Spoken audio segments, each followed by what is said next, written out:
Hello दोस्तों, I hope आप सब अच्छे होंगे। अपनी तैयारी अच्छे से कर रहे होंगे। साथियों, हम लोग यूपीपीएससी आर एग्जाम के लिए प्रैक्टिस सेट सॉल्व कर रहे हैं। और अभी जो प्रैक्टिस सेट सॉल्व कराया जा रहा है पीसीएस मंत्रा द्वारा पब्लिश किए गए टेस्ट सीरीज को हम लोग सॉल्व कर रहे हैं। और इसके अंतर्गत सब्जेक्टिव टेस्ट आप लोगों को सॉल्व कराया जा रहा है। और इस वीडियो में हम लोग इकोनॉमी वाले सेक्शन को कवर करेंगे। तो यदि आप लोग चैनल पर नए हैं तो सब्सक्राइब कर ले और बेल आइकन को प्रेस कर ले, जिससे वीडियो की महत्वपूर्ण नोटिफिकेशन आप लोगों को मिलते रहें। और वीडियो अगर अच्छा लगे तो लाइक ज़रूर कर दिया करें। अपने दोस्तों साथियों के साथ वीडियो जरूर शेयर कर दें। और किसी भी क्वेश्चंस को लेकर के कोई डाउट हो, कन्फ्यूजन हो, कमेंट बॉक्स में कमेंट करके पूछ सकते हैं। और अपना फीडबैक कमेंट बॉक्स में जरूर दिया करें। तो चलिए इसी के साथ वीडियो की शुरुआत करते हैं। क्वेश्चन नंबर फर्स्ट देखिए, भारत में लघु उद्योगों की परिभाषा आधारित है किस पर? यूनिटी द्वारा बिक्री पर, मशीनों और उपकरणों में निवेश पर, बाजार में व्याप्ति पर, या निर्यात क्षमता पर? इसका सही आंसर क्या होगा? इसका सही आंसर हो जाएगा आपका ऑप्शन बी, मशीनों द्वारा उपकरणों में निवेश पर। यह जो है लघु उद्योगों की परिभाषा पर आधारित है। तो ऑप्शन बी क्या हो जाएगा? सही हो जाएगा। देखिए, लघु उद्योग की अगर हम बात करें, यह औद्योगिक उपक्रम होते हैं जिसमें निवेश संयंत्र और मशीनरी में नियत जो परिसंपत्ति होती है, चाहे उनकी धारिता अर्थात जो स्वामित्व की बात कर रहा है, या फिर जो निबंधन मतलब एक होता है स्वामित्व और एक जो उसमें अंतधारिता वगैरह से रिलेटेड है, वह किसी के भी पास हो, चाहे वो पट्टे पे दी गई हो, किराए पे हो, या फिर खरीदी गई हो। ठीक है, इसमें जो टोटल मतलब जो निर्धारण किया जाता है, जो मशीनों उपकरणों में जो निवेश किया गया है उसके आधार पर इसका निर्धारण किया जाता है कि वो लघु उद्योग है या फिर मध्यम उद्योग है या फिर बृहद उद्योग के अंतर्गत आता है। तो ऑप्शन बी इसका सही हो जाएगा। एक बंद अर्थव्यवस्था वह अर्थव्यवस्था है जिसमें कि मुद्रा की आपूर्ति पूरी तरह से नियंत्रित की जाए, घाटे की वित्त पोषण किया जाता है, केवल निर्यात हो या फिर न तो निर्यात और न ही आयात हो। इसका सही आंसर हो जाएगा ऑप्शन डी। बंद अर्थव्यवस्था के अंतर्गत आयात निर्यात दोनों जो है क्या होता है? बंद होता है। अर्थात जो बाह्य देश है, मतलब विदेश, या कह सकते हैं कि अन्य देशों के साथ न तो हम उससे कुछ आयात करते हैं और न ही निर्यात करते हैं। और भारत की इकोनॉमी भी कुछ हद तक 1991 से पहले एक बंद प्रकार की अर्थव्यवस्था ही थी। ठीक है, तो सही आंसर क्या हो जाएगा? डी हो जाएगा। भारतीय जनजातीय सहकारी विपणन विकास परिसंघ जो ट्राइफेड है, इसकी स्थापना कब की गई थी? 1987, 1985, 1984 या फिर 1991? ट्राइफेड की स्थापना की अगर हम बात करें, इसकी स्थापना की गई थी 1987 में। ठीक है, 1987 में ट्राइफेड का स्थापना हुआ था। और मुख्य रूप से यह जनजातीय लोगों को शोषण से बचाने के लिए, निजी व्यापारियों से उनको मतलब जो उनका शोषण किया जाता है उसको बचाने के लिए, ठीक है, और उनके द्वारा तैयार वस्तुओं के लिए अच्छे और फिर से कह सकते हैं कि सुलभ मार्केट में कनेक्टिविटी प्रदान करने के लिए इसकी शुरुआत की गई थी 1987 में। निम्नलिखित में से कौन सा समष्टि अर्थव्यवस्था में शामिल नहीं है? राष्ट्रीय आय, बेरोजगारी, किसी फर्म का उत्पादन, या फिर मूल्य स्तर? इसका जो सही आंसर है वो हो जाएगा ऑप्शन सी, किसी फर्म का उत्पादन। इसे समष्टि अर्थव्यवस्था या फिर मैक्रो इकोनॉमी में शामिल नहीं किया जाता है। मैक्रो इकोनॉमी की बात करें सॉरी, देखिए, मैक्रो इकोनॉमी के अंतर्गत राष्ट्रीय आय, बेरोजगारी और उसके साथ साथ मूल्य का स्तर, ये सभी फैक्टर जो हैं इसमें शामिल होते हैं। ठीक है, तो सही आंसर क्या हो जाएगा? ऑप्शन सी, किसी फर्म का उत्पादन या मैक्रो इकोनॉमी के अंतर्गत नहीं आता है। थोक मूल्य सूचकांक WPI में जो सबसे अधिक भारांश है वह किसका है? प्राथमिक उत्पाद, ईंधन और ऊर्जा, विनिर्मित वस्तु, या फिर अन्य? इसका सही आंसर क्या है? इसका जो सही आंसर है वो हो जाएगा ऑप्शन सी, विनिर्मित वस्तुओं का। जो WPI होलसेल प्राइस इंडेक्स है, सबसे अधिक इसमें जो आपका भारांश है वो विनिर्मित वस्तुओं का है। इसी कारण इसका जो क्रिटिसाइजेशन भी किया जाता था। ठीक है, इसमें अगर हम भारांश की बात करें तो जो विनिर्मित वस्तुओं का भारांश है वो लगभग 64 64.5% के आसपास है। ठीक है, प्राथमिक उत्पादों के भारांश की अगर हम बात करें तो सॉरी 22.5% इसका भारांश है। ठीक है, ईंधन ऊर्जा का जो भारांश है वो 13% है। और आम जनता उपभोग जो करती है, ऐसा तो है नहीं कि वह थोक मूल्य स्तर पे करती है। आम जनता जो उपभोग करती है वो प्राथमिक स्तर पे, ठीक है, प्राथमिक स्तर पर खुदरा स्तर पे उपभोग करती है। और इसमें सबसे अधिक जो वस्तुएं रखी गई हैं, जो भारांश रखा गया वो विनिर्मित वस्तुओं का रखा गया है। यही वजह है कि वर्तमान समय में जो ये कह सकते हैं कि मुद्रास्फीति मापने की जो सीमा है, मुद्रास्फीति मापने का जो एक गुणांक है वह WPI न होकर के CPI हो गया, कंज्यूमर प्राइस इंडेक्स। ठीक है, तो सही आंसर क्या हो जाएगा? इसका ऑप्शन सी हो जाएगा, विनिर्मित वस्तु। निम्नलिखित में से कौन सा सुमेलित नहीं है? समन्वित ग्रामीण विकास कार्यक्रम IRDP 1980 में, हरित क्रांति की शुरुआत 1966 से 67 में किया गया था, राष्ट्रीय सामाजिक सहायता कार्यक्रम की शुरुआत हुई थी 1995 में, राष्ट्रीय ग्रामीण आजीविका मिशन की शुरुआत 2010 में। कौन सा विकल्प इसका गलत है? इसका जो सही आंसर है वो हो जाएगा आपका ऑप्शन डी, राष्ट्रीय ग्रामीण आजीविका मिशन NRLM, इसकी जो शुरुआत है 2010 नहीं बल्कि 2011 में इसकी शुरुआत की गई थी। तो ऑप्शन डी इसका सही हो जाएगा। निम्नलिखित में से कौन सा हरित क्रांति का दुष्प्रभाव नहीं है? मृदा का अनुपजाऊ होना, पर्यावरण की हानि, भौमजल स्तर का निस्तारीकरण, छोटे और बड़े कृषकों के मध्य आय असमानता में कमी। कौन सा विकल्प इसका सही है? देखिए, इसका जो सही आंसर है वो हो जाएगा आपका ऑप्शन डी, छोटे और बड़े कृषकों के मध्य आय असमानता में कमी नहीं, इसने आय असमानता को बढ़ा दिया था। ठीक है, जैसे अगर हम हरित क्रांति की बात करें तो हरित क्रांति से जो बड़े किसान थे, जिनके पास भूमि का जो आकार है या फिर से भूमि की जो मात्रा है वो अधिक थी, बड़े भूमि जोतधारक थे, ठीक है, इनको तो हरित क्रांति का फायदा हुआ, लेकिन जो छोटे किसान थे उनको हरित क्रांति का फायदा ना होकर के इनको क्या हुआ, इसका नुकसान देखने को मिला। और यह जो है जो बड़े किसान और छोटे किसान हैं, इनके बीच की जो खाई है इसको और बढ़ाने का कार्य किया था, इनके बीच असमानता को बढ़ाने का कार्य किया था, न कि कमी का। ठीक है, तो डी जो है वो गलत हो जाएगा।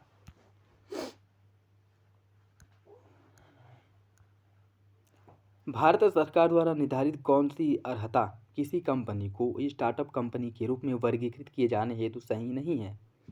निगमन अर्थात पंजीकरण की तिथि से 12 वर्ष की अवधि तक किसी कंपनी को स्टार्टअप माना जाएगा। पिछले वित्तीय वर्ष में कंपनी का जो वार्षिक टर्नओवर है वो 100 करोड़ रुपए से अधिक नहीं होना चाहिए। कौन सा विकल्प इसमें से सही नहीं है? देखिए, इसकी अगर हम बात करें, इसका सही आंसर हो जाएगा ऑप्शन ए, पहला गलत है। ठीक है, पहला गलत है। देखिए, इसमें क्या कह रहा है कि निगमन या फिर पंजीकरण की जो तिथि है इससे लेकर के 12 वर्ष की अवधि तक किसी कंपनी को स्टार्टअप माना जाएगा, यह गलत है।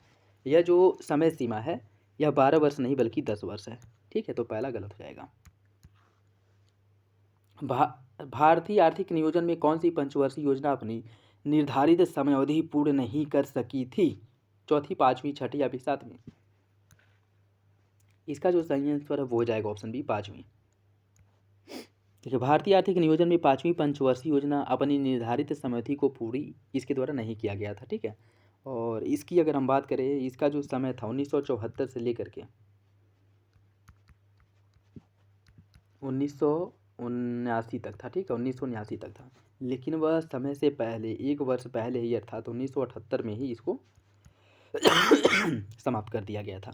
ठीक है, और अगर ये पूछ ले कि पाँचवीं पंचवर्षीय योजना जो है वह किस मॉडल पर आधारित थी, तो पी धर मॉडल पर ही आधारित थी। ठीक है, डीपी धर मॉडल पे, डीपी धर मॉडल पे आधारित थी पाँचवीं पंचवर्षीय योजना, जो समय से 1 वर्ष पहले इसको समाप्त कर दिया गया था। ऑप्शन बी सही हो जाएगा। निम्नलिखित में से कौन सा सही सुमिलित नहीं है? मनरेगा 2006, भारत निर्माण योजना 2005, स्वावलंबन योजना 2010 और स्मार्ट सिटी मिशन 2014। कौन सा विकल्प इसमें से गलत है? इसका जो सही आंसर है वो हो जाएगा option D. Smart city mission की हम बात करें तो इसकी शुरुआत जो है 2015 में की गई थी, बाकी मनरेगा की शुरुआत 2006 में, भारत निर्माण योजना की शुरुआत 2005 और स्वावलंबन योजना की शुरुआत की गई थी 2010 में। स्वावलंबन योजना 2010, भारत निर्माण योजना 2005 और मनरेगा 2006। ऑप्शन डी सही हो जाएगा। स्मार्ट सिटी मिशन की शुरुआत 2015 में की गई थी। भारत में नियोजन के दौरान रोलिंग प्लान अनवरत योजना को किसके द्वारा लागू किया गया था? DP Dhar model, D R Gadgil, DT Lakdawala या फिर केसी चक्रवर्ती? इसका सही आंसर हो जाएगा ऑप्शन सी, डीटी लकड़ावाला। इनके द्वारा अनवरत प्लान या फिर रोलिंग योजना को लागू किया गया था। ऑप्शन सी इसका सही हो जाएगा। ठीक है, और इसकी अगर हम बात करें, रोलिंग प्लान जो अनवरत योजना है इसको 1978 से लेकर के 1980 के टेन्योर के समय या मतलब समय सीमा के लिए लागू किया गया था, 2 वर्ष के लिए। ठीक है, ऑप्शन सी सही हो जाएगा। प्रधानमंत्री किसान संपदा योजना में कौन सी योजना शामिल नहीं है? मेगा फूड पार्क योजना, खाद्य सुरक्षा तथा गुणवत्ता आश्वासन अवसंरचना, एग्रो प्रोसेसिंग क्लस्टर का विकास या फिर फार्म मशीनरी बैंक योजना? कौन प्रधानमंत्री किसान संपदा योजना में शामिल नहीं है? इसका सही आंसर हो जाएगा ऑप्शन डी। इसका जो सही आंसर ऑप्शन डी हो जाएगा। फार्म मशीनरी बैंक योजना यह जो है प्रधानमंत्री किसान संपदा योजना के अंतर्गत शामिल नहीं है। ठीक है, प्रधानमंत्री किसान संपदा योजना के अंतर्गत जिसे शामिल किया गया है इसमें आपके मेगा फूड पार्क आ जाएंगे, खाद्य सुरक्षा तथा गुणवत्ता आश्वासन अवसंरचना, ये भी एग्रो प्रोसेसिंग क्लस्टर आ जाएगा, बैकवर्ड तथा फॉरवर्ड लिंकेज विकास ये आ जाएगा। ठीक, उसके साथ साथ एकीकृत गोल्ड चेन तथा मूल्यवर्धन अवसंरचना, ठीक है, ये भी जो है इसके अंतर्गत आ जाएगा। बाकी अगर प्रधानमंत्री किसान संपदा योजना की बात करें, इसकी जो शुरुआत है 2017 में इसकी शुरुआत की गई थी। ठीक है, सही आंसर इसका, एक सेकेंड, प्रधानमंत्री किसान संपदा योजना। देखिए इसे जो खाद्य प्रसंस्करण मंत्रालय द्वारा स्टार्टिंग में इसे संपदा योजना के नाम से इसकी शुरुआत की गई थी। ठीक है, स्टार्टिंग में संपदा योजना के नाम से इसकी शुरुआत जो की गई थी 2016 में की गई थी, और 2017 में इसका नाम बदल करके प्रधानमंत्री किसान संपदा योजना कर दिया गया था। ठीक है, तो याद रखिएगा 2016 में इसकी शुरुआत हुई थी और 2017 में इसका नाम बदल दिया गया था। ऑप्शन डी हो जाएगा। राष्ट्रीय अवसंरचना पाइपलाइन परियोजना कब शुरू हुई थी? 2018, 19, 20 या फिर उपरोक्त में से कोई नहीं। इसका जो सही आंसर है वो हो जाएगा आपका ऑप्शन बी, 2019 में इसकी शुरुआत की गई थी। 2019 में ऑप्शन बी सही हो जाएगा। प्रथम पंचवर्षीय योजना किस मॉडल पर आधारित थी? हैराड डोमर, पीसी महालनोबिस, सुखमय चक्रवर्ती या फिर डब्ल्यू मूलर। इसका सही आंसर है ऑप्शन ए, यह हैराड डोमर मॉडल पर आधारित थी प्रथम पंचवर्षीय योजना, जो 1951 से लेकर के 1956 ईस्वी तक इसका समय था। ऑप्शन ए सही हो जाएगा। भारत में नियोजन के दौरान कुल कितने वर्षों का योजना अवकाश रहा था? 5, 6, 7 या फिर 8। भारत में नियोजन के दौरान जो योजना अवकाश था कुल कितने वर्षों का था? इसका जो सही आंसर वो हो जाएगा आपका ऑप्शन बी, 6 वर्षों का। ठीक है, और कब कब रहा है?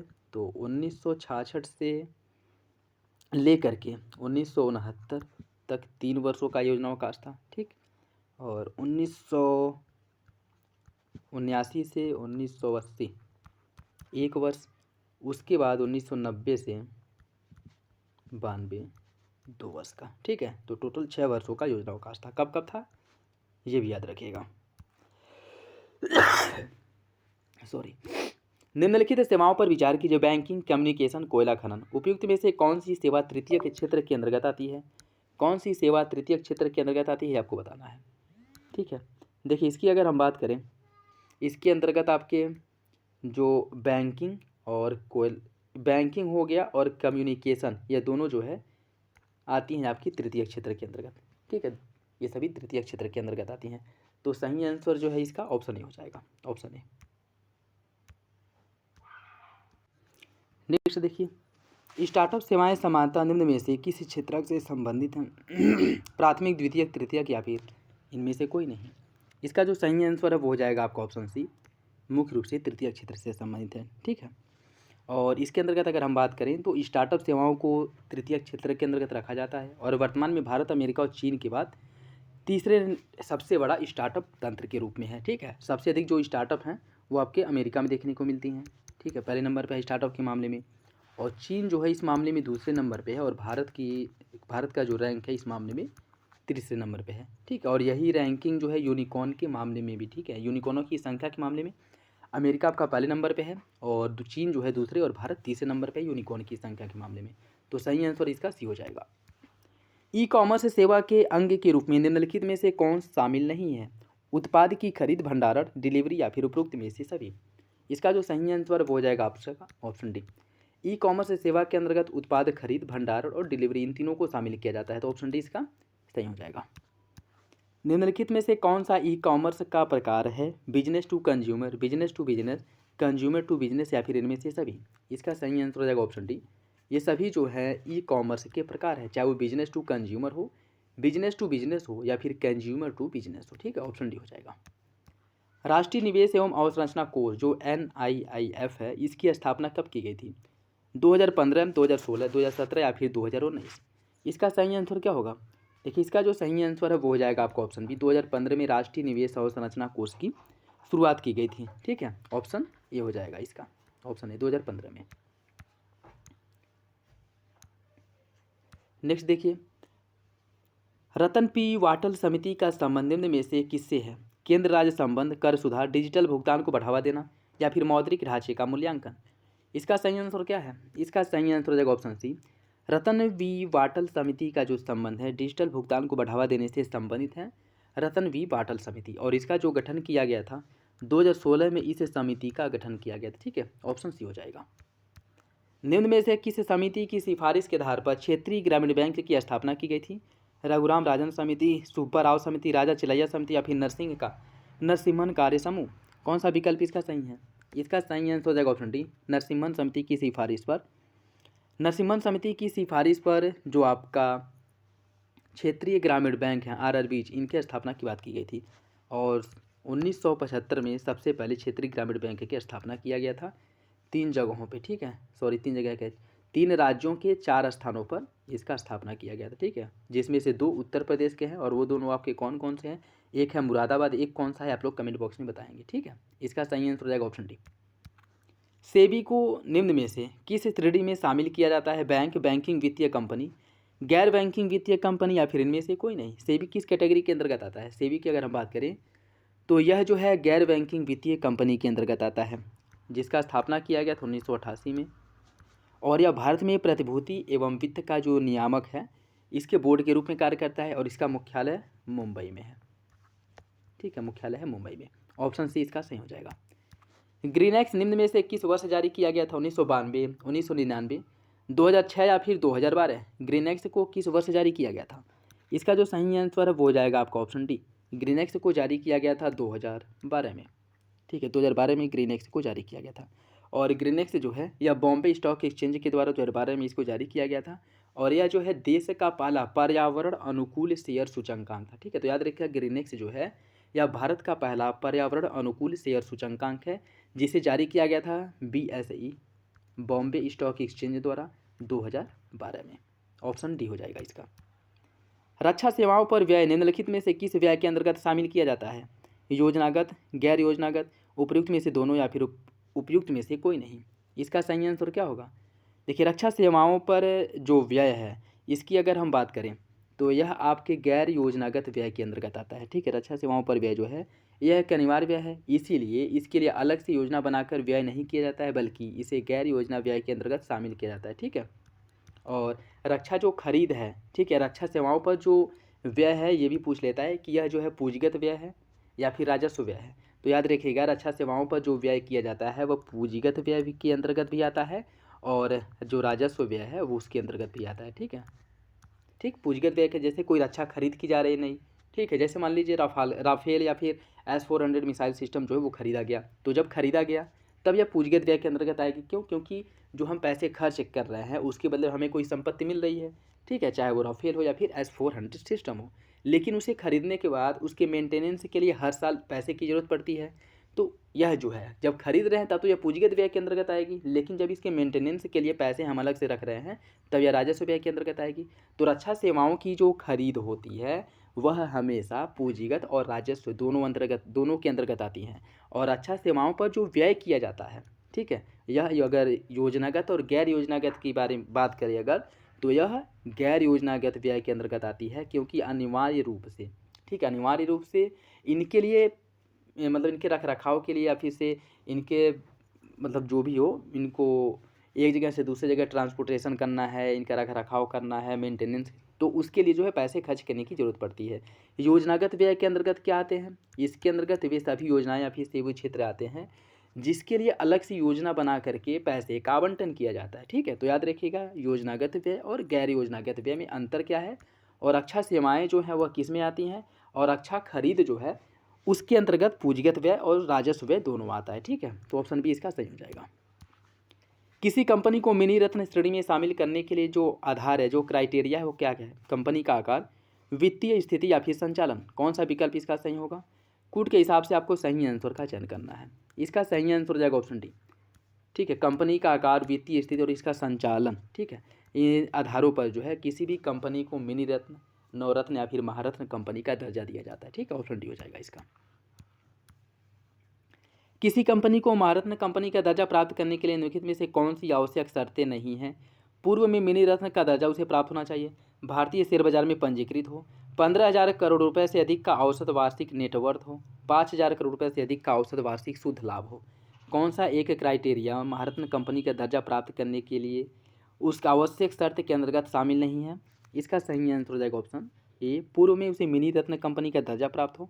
देखिए अगर इसकी हम बात करें, उन्हीं कंपनियों को महारत्न कंपनी का दर्जा दिया जाता है, ठीक है, उन्हीं कंपनियों को महारत्न कंपनी का दर्जा दिया जाता है जो पहले जो है नवरत्न कंपनी के रूप में शामिल हो, ठीक है। उसे नवरत्न कंपनी का दर्जा प्राप्त होना चाहिए, न कि मिनी रत्न कंपनी का, ठीक है, न कि मिनी रत्न कंपनी का। तो ए जो है वो गलत हो जाएगा। निम्न में से कौन सी कंपनी भारत में महारत्न दर्जा प्राप्त कंपनी नहीं है। भेल, ONGC, सेल और HAL, हिंदुस्तान एरोनॉटिक्स लिमिटेड। कौन सा विकल्प इसका सही होगा, इसका सही आंसर हो जाएगा कोई नहीं, ऑप्शन ई, ठीक है। क्यों, क्योंकि ये चारों कंपनियां जो है महारत्न कंपनी है। और जो आपका हिंदुस्तान एरोनॉटिक्स लिमिटेड है, इसको हाल ही में महारत्न कंपनी का दर्जा दिया गया था। और वर्तमान समय में जो महारत्न कंपनियों की संख्या वो कितनी है आप लोग बताएंगे? 14, 15, 13 है या फिर 16 है? ठीक है, कमेंट बॉक्स में बताइएगा। ऑप्शन सी इसका सही हो जाएगा। सॉरी, ऑप्शन सी कह रहे, कोई सा भी विकल्प इसका सही नहीं है, क्योंकि सभी यह महारत्न कंपनियां हैं। ऑयल इंडिया लिमिटेड OIL निम्नलिखित में से किस श्रेणी की कंपनी है? मिनीरत्न, नवरत्न, महारत्न या फिर इनमें से कोई नहीं? OIL जो है यह क्या है? देखिए, इसकी अगर हम बात करें तो यह जो है OIL जो है, ऑयल इंडिया लिमिटेड, यह अभी वर्तमान समय में आपके महारत्न कंपनी के अंतर्गत शामिल है। ठीक है, ऑयल इंडिया लिमिटेड। सही आंसर जो है वो हो जाएगा ऑप्शन डी। किसी राज्य के संदर्भ में निम्न स्थितियों पर विचार कीजिए। खराब अवसंरचना के साथ आर्थिक पिछड़ापन, पड़ोसी देश की सीमाओं के समीप स्थित होना, निम्न जनसंख्या घनत्व। किसी भी राज्य को विशेष दर्जा देने के लिए जो कौन से आधार हैं वो पूरे करने चाहिए? इसका सही आंसर हो जाएगा ऑप्शन डी। खराब अवसंरचना, आर्थिर पिछड़ापन होना चाहिए, या फिर से इसकी जो अंतर्राष्ट्रीय सीमा पे स्थित होना चाहिए, मतलब किसी दूसरे देश या पड़ोसी देश के साथ अपनी सीमा साझा करता हो, या फिर से जनसंख्या का जो जनघनत्व है वह न्यूनतम हो। ठीक है, अगर ये क्राइटेरिया कोई राज्य पूरा कर रहा है तो उसे जो है विशेष राज्य का दर्जा प्राप्त हो सकता है। ठीक है, तो ऑप्शन डी इसका सही हो जाएगा। वित्त आयोग में शामिल होते हैं कौन कौन? अध्यक्ष और 5 सदस्य होते हैं, अध्यक्ष और 4 सदस्य, अध्यक्ष और 2, या फिर इनमें से कोई नहीं? इसका जो सही आंसर है वो हो जाएगा ऑप्शन ए। इसमें अध्यक्ष और 5 अन्य सदस्य शामिल होते हैं। और वित्त आयोग का जो उल्लेख है अनुच्छेद 280 में किया गया है। और प्रत्येक वर्ष राष्ट्रपति जो है वित्त आयोग के गठन की क्या करता है? सिफारिश करता है। ठीक है, गठन कराता है। तो इसका सही आंसर हो जाएगा ऑप्शन ए। वित्त आयोग के 4 जो अन्य सदस्य की योग्यताएं होती हैं उसमें कौन शामिल नहीं है? किसी उच्च न्यायालय के न्यायाधीश या इस पद के लिए योग्य व्यक्ति, ऐसा व्यक्ति जिसे भारत के लिए खातों या फिर वित्त मामलों का विशेष ज्ञान हो, ऐसा व्यक्ति जिसे प्रशासन और वित्तीय मामलों का व्यापक अनुभव हो, या फिर ऐसा व्यक्ति जिसने कम से कम 10 वर्षों तक न्यायाधीश के रूप में कार्य किया हो। कौन सी योग्यताएं जो हैं वित्त आयोग के सदस्य बनने के लिए जरूरी नहीं है? इसका जो सही आंसर है वो हो जाएगा आपको ऑप्शन डी। ऐसा व्यक्ति जिसने कम से कम 10 वर्षों तक न्यायाधीश के रूप में कार्य किया हो, यह जो है वित्त आयोग के सदस्य के रूप में योग्यताएं नहीं होती हैं। ठीक है, तो सही आंसर हो जाएगा आपका ऑप्शन डी। नेक्स्ट देखिए, 15वीं वित्त आयोग के अध्यक्ष कौन थे? NK Singh, YV Reddy, doctor Vijay Kelkar, या फिर इनमें से कोई नहीं? इसका सही आंसर क्या होगा? इसका जो सही आंसर है वो हो जाएगा आपका ऑप्शन है NK सिंह। और आप लोग कमेंट बॉक्स में बताइए कि 16वीं वित्त आयोग का जो भी हाल ही में गठन किया गया है इसके अध्यक्ष कौन है? और ये जो भी हैं इन्होंने इसके पहले नीति आयोग में भी यह कार्य किए हैं और एक अच्छे पोस्ट पे नीति आयोग में यह थे। ठीक है, मतलब नीति आयोग के जब स्थापना की गई थी तभी। ठीक है, तो 16वीं वित्त आयोग के कौन है आप लोग बताएंगे? ऑप्शन ए इसका सही हो जाएगा। नीति आयोग की स्थापना जब की गई थी, मतलब कब की गई थी? 15 अगस्त 2014, 15 अगस्त 2015, 13 अगस्त 2014, या फिर 1 जनवरी 2015? कौन सा विकल्प इसका सही है? इसका सही आंसर हो जाएगा ऑप्शन डी। 1 जनवरी 2015 को नीति आयोग का स्थापना किया गया था योजना आयोग की जगह पे। ऑप्शन डी हो जाएगा। नीति आयोग के पदेन सदस्यों में शामिल होते हैं कौन कौन? प्रधानमंत्री द्वारा नामित केंद्रीय मंत्रिपरिषद के अधिकतम 5 सदस्य, प्रधानमंत्री द्वारा नामित केंद्रीय मंत्रिपरिषद के अधिकतम 4 सदस्य, केंद्रीय रक्षा मंत्री, या फिर केंद्रीय गृह मंत्री? कौन सा विकल्प इसका सही है? इसका जो सही आंसर हो जाएगा ऑप्शन बी। प्रधानमंत्री द्वारा नामित केंद्रीय मंत्रिपरिषद के अधिकतम 4 सदस्य इसमें पदेन सदस्य के रूप में शामिल होते हैं। ऑप्शन बी सही हो जाएगा। नीति आयोग के पूर्णकालिक सांगठनिक ढांचे में प्रधानमंत्री के अध्यक्ष होने के अतिरिक्त अन्य संरचना इस प्रकार है। उपाध्यक्ष सदस्य पूर्वकालिक राज्यमंत्री के पद के समकक्ष होते हैं, अंशकालिक सदस्य, पदेन सदस्य, मुख्य कार्यपालक अधिकारी और सचिवालय। कौन सा विकल्प इसका सही होगा? देखिए, इसकी अगर हम बात करें इसका सही आंसर हो जाएगा ऑप्शन डी। ये सभी लोग जो है इसमें शामिल होते हैं, तो ऑप्शन डी सही हो जाएगा। निम्नलिखित में से कौन सा सही सुमिलित नहीं है? प्रथम पंचवर्षीय योजना कृषि को प्राथमिकता दी गई थी। द्वितीय पंचवर्षीय योजना में औद्योगिक और जो औद्योगिकरण है उसको प्राथमिकता दी गई थी। तृतीय पंचवर्षीय योजना आत्मनिर्भरता को प्राथमिकता। कौन सा विकल्प इसमें से सही है? इसका जो सही आंसर है वो हो जाएगा ऑप्शन डी। सभी विकल्प आपके सही हैं। ठीक है, तो ऑप्शन डी क्या हो जाएगा? ऑप्शन डी इसका सही हो जाएगा। ऑप्शन डी सही हो जाएगा। नेक्स्ट देखिए, किस पंचवर्षीय योजना के तहत 14 बैंकों का राष्ट्रीयकरण किया गया था और बफर स्टॉक की अवधारणा को लागू किया गया था? प्रथम पंचवर्षीय योजना, द्वितीय, तृतीय, या फिर चतुर्थ? इसका सही आंसर क्या होगा? इसका सही आंसर हो जाएगा ऑप्शन डी, चतुर्थ पंचवर्षीय योजना के अंतर्गत। ठीक है, और इसकी अवधि की अगर हम बात करें तो 1969 से लेकर के 74 तक यह लागू थी। और 1969 में ही 14 बैंकों का राष्ट्रीयकरण किया गया था। ठीक है, तो ऑप्शन डी सही हो जाएगा। रोलिंग प्लान की अवधारणा कब लागू की गई थी? 1978, 1975, 1976 या फिर इनमें से कोई नहीं। अभी इससे रिलेटेड क्वेश्चन हम लोग डिस्कस किए, तो आई होप इसका आंसर आप लोगों को पता होगा। रोलिंग प्लान की जो अवधारणा है सबसे पहले 1978 में लागू की गई थी। ठीक है, तो ऑप्शन ए इसका सही हो जाएगा। उस नीति का नाम बताइए जो सरकार के व्यय और कराधान नीतियों की व्याख्या करता है। मौद्रिक नीति, राजकोषीय नीति, श्रम बाजार नीतियाँ या फिर वाणिज्यिक नीति। इसका सही आंसर क्या है? इसका सही आंसर है ऑप्शन बी, राजकोषीय नीति। ठीक है, इसके द्वारा सरकार के व्यय और कराधान नीतियों की व्याख्या की जाती है। ठीक, राजकोषीय नीति के माध्यम से ही कर की प्राप्ति कितनी हो रही है और सरकार द्वारा खर्च कितना किया जा रहा है, सरकार द्वारा ये सरप्लस है या फिर माइनस में है। ठीक है, ये सब निर्धारण जो है, ये सब का जो आकलन है वो राजकोषीय नीति के माध्यम से ही होता है। तो ऑप्शन बी सही हो जाएगा। राजकोषीय नीति के संबंध में कौन सा विकल्प गलत है? इस नीति का जो निर्धारण भारतीय रिजर्व बैंक द्वारा होता है। इस नीति में सार्वजनिक आय और व्यय की बात की जाती है। इसका प्रभाव प्रत्यक्ष रूप से जनता की क्रय शक्ति पर पड़ता है। इसका परिणाम तात्कालिक होता है। कौन सा विकल्प इसमें से गलत है? देखिए, इसकी अगर हम बात करें, इसका सही आंसर हो जाएगा ऑप्शन ए। इस नीति का निर्धारण भारतीय रिजर्व बैंक द्वारा किया जाता है, यह गलत है। ठीक है, इस नीति का निर्धारण भारतीय रिजर्व बैंक के द्वारा नहीं बल्कि सरकार द्वारा किया जाता है, बजट के माध्यम से। ठीक है, बजट के माध्यम से। तो ऑप्शन ए सही हो जाएगा। निम्नलिखित में से कौन सा एक कर प्रणाली के अंतर्गत शामिल नहीं है? अनुपातिक कर प्रणाली, प्रगतिशील कर प्रणाली, प्रत्यक्ष कर प्रणाली या फिर ऊर्ध्वगामी कर प्रणाली। कौन सा विकल्प इसका सही है? इसका जो सही आंसर है वो हो जाएगा आपका ऑप्शन डी, ऊर्ध्वगामी कर प्रणाली। ठीक है, ऑप्शन डी सही हो जाएगा। बाकी ये तीनों कर प्रणालियाँ जो है वो भारत में देखने को मिलेंगी आपको।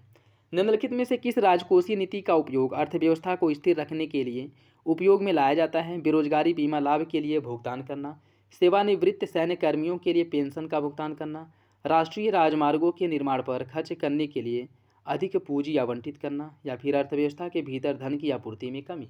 कौन सा विकल्प इसका सही है? देखिए, इसकी अगर हम बात करें, इसका सही आंसर हो जाएगा ऑप्शन ए, बेरोजगारी बीमा लाभ के लिए भुगतान करना। यह राजकोषीय नीति का उपयोग अर्थव्यवस्था को स्थिर बनाए रखने में किया जाता है मुख्य रूप से। ठीक है, तो ऑप्शन ए इसका क्या हो जाएगा? सही हो जाएगा। एक सेकेंड, कोड के हिसाब से आपको बताने थे क्या नहीं। ठीक है, नेक्स्ट देखिए, कर के साथ कर आधार पर ही किसी विशेष प्रयोजन के लिए लगाए जाने वाले कर को क्या कहा जाता है? अधिभार, उपकर, मूल्यवर्धन कर, वैट या फिर सेवा कर।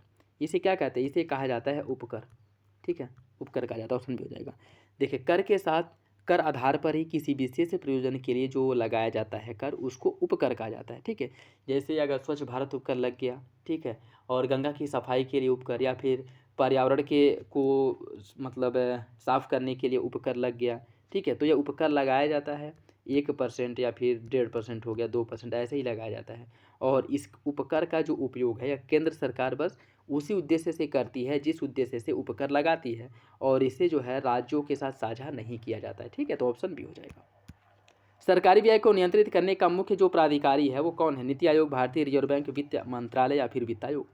इसका सही आंसर क्या है? इसका सही आंसर हो जाएगा ऑप्शन सी, वित्त मंत्रालय। ऑप्शन सी हो जाएगा। निम्नलिखित में से कौन सा केंद्र सरकार के अंतर्गत नहीं आता है? उपहार कर, निगम कर, परिवहन कर या फिर सीमा शुल्क। कौन केंद्र सरकार के अंतर्गत नहीं आता है? इसका सही आंसर है ऑप्शन सी, परिवहन कर। यह केंद्र सरकार के अंतर्गत नहीं आता है। ठीक है, बल्कि यह राज्य सरकारों के अंतर्गत आने वाला एक प्रकार का अप्रत्यक्ष कर है। ठीक है, ऑप्शन सी हो जाएगा। निम्नलिखित कथनों पर विचार कीजिए। लाभांश कर, टोल टैक्स, व्यय कर, उपरोक्त में से कौन प्रत्यक्ष कर के अंतर्गत आता है? कूट के हिसाब से आपको सही आंसर का चयन करना है। कौन प्रत्यक्ष कर के अंतर्गत आता है? तो इसका सही आंसर हो जाएगा ऑप्शन डी, लाभांश, टोल टैक्स और व्यय। यह तीनों ऑप्शन डी हो जाएगा इसका। ठीक है, निम्नलिखित फसलों में से कौन सी फसल शीत ऋतु की फसल मानी जाती है? जौ, सोयाबीन, कपास या फिर तरबूज। कौन इसमें से शीत ऋतु की फसल है, ये आपको बताना है। इसका जो सही आंसर वो हो जाएगा ऑप्शन ए, जौ हो गया, गेहूं हो गया। ठीक है, ये सभी शीत ऋतु की फसलें। तो ऑप्शन ए इसका सही हो जाएगा। निम्नलिखित कथनों में से कौन सत्य कथन की पहचान कीजिए? चाय, रबड़, आलू या व्यापारिक फसलें हैं। सुपारी, काजू, चाय एवं रबड़ या बागानी फसलें हैं। कुसुम, तंबाकू और गन्ना यह रोधी फसलें हैं। गन्ना रोधी फसलें हैं। आपको बताना है कौन सा विकल्प इसमें से सही है। देखिए, इसकी अगर हम बात करें, इसका जो सही आंसर है वो हो जाएगा ऑप्शन ए, पहला दूसरा सही है। ठीक है, तीसरा जो है गलत है। कुसुम जो है यह रोधी फसल के अंतर्गत आती है। जो फसलें खेत के बॉर्डर के रूप में जंतुओं से सुरक्षा के लिए इनका मुख्य रूप से क्या किया जाता है? उत्पादन होता है, और यह जो है चारों ओर बॉर्डर के रूप में भी कार्य करती हैं। इसके साथ साथ यह फसलें हवा की गति को भी कम करती है। जैसे चने के खेत के चारों ओर कुसुम की फसल उगाई जाती है, जबकि तंबाकू और गन्ना यह नकदी फसल या फिर व्यावसायिक फसलें के अंतर्गत आती हैं। तो सही आंसर है ऑप्शन ए, पहला सही हो जाएगा। पहला, दूसरा, तीसरा गलत है। भारत के शीर्ष खाद्यान्न उत्पादक राज्यों में पहले स्थान पे कौन है? पहले स्थान पे आपका उत्तर प्रदेश है, ऑप्शन डी हो जाएगा। निम्नलिखित समूहों में से श्रीअन्न किस समूह से संबंधित कृषि उत्पाद गेहूं, धान, मक्का, गेहूं, कपास, सोयाबीन, सावा, कोदो, कुटकी या फिर कपास, गन्ना, तंबाकू? इसका सही आंसर हो जाएगा ऑप्शन सी, सावा, कोदो, कुटकी। इसी के अंदर यह जो है, ये सभी फसलें या सभी जो अन्न है ये आपके श्रीअन्न के अंतर्गत आती हैं। ठीक है, तो सही आंसर इसका है हो जाएगा आपका ऑप्शन सी। और इसके अंतर्गत मुख्य रूप से ज्वार, रागी, बाजरा, कुट्टू, रामदाना, कंगनी, कुटकी, कोदो, ठीक है, ये सभी जो है, चीना हो गया, सावा हो गया, ये सब इसमें शामिल है। ठीक है, ऑप्शन सी हो जाएगा। कृषि वर्धक निधि की स्थापना किसके उद्देश्य के लिए किया गया था? किसानों की चुनौतियों के लिए समाधान उपलब्ध कराना, कृषि से संबंधित अनुसंधान केंद्र स्थापित करना, कृषि जोतों में वृद्धि करना या फिर फसल क्रांति को बढ़ावा देना? इसका सही आंसर क्या होगा? इसका सही आंसर हो जाएगा ऑप्शन ए, किसानों की चुनौतियों के लिए समाधान उपलब्ध कराना। ऑप्शन ए इसका सही है, ऑप्शन ए सही हो जाएगा।